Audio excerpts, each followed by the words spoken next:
शनि प्रदोष व्रत कथा। स्कंद पुराण में प्रदोष व्रत की दी गई कथा के अनुसार प्राचीन समय में एक विधवा ब्राह्मणी अपने बेटे के साथ रोजाना भिक्षा मांगने जाती और संध्याकाल से पहले तक लौट आती।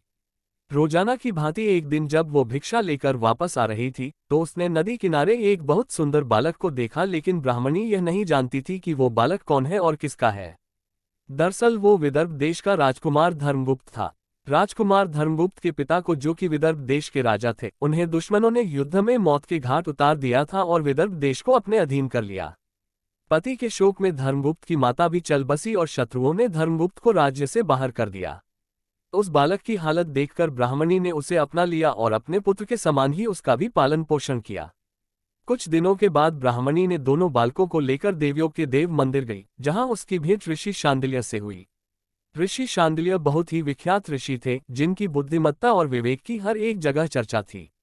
ऋषि शांडिल्य ने ब्राह्मणी को बालक धर्मगुप्त के माता पिता के मौत के बारे में बताया, जिसे सुनकर ब्राह्मणी बहुत उदास हुई।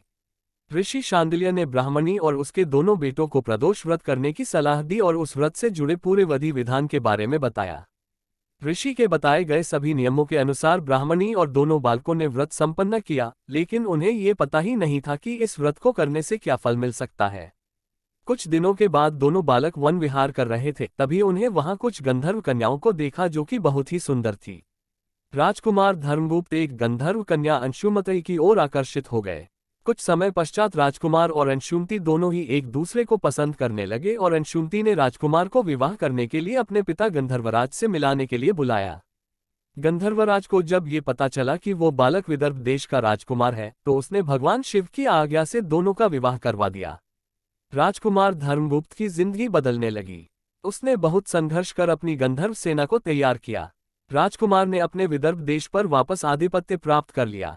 कुछ समय उपरांत उसे यह मालूम हुआ कि बीते समय में उसने जो कुछ भी हासिल किया है वह ब्राह्मणी और उसके द्वारा किए गए प्रदोष व्रत का फल था। उसकी सच्ची आराधना से भगवान शिव प्रसन्न होकर उसे जीवन की हर परेशानी से लड़ने की शक्ति को प्रदान की। उसी समय से हिंदू धर्म में ये मान्यता हो गई कि जो भी व्यक्ति प्रदोष व्रत के दिन भगवान शिव की पूजा करेगा और एकाग्र होकर प्रदोष व्रत की कथा को सुनेगा और पढ़ेगा, उसे 100 जन्मों तक कभी किसी तरह की परेशानी या फिर दरिद्रता का सामना नहीं करना पड़ेगा।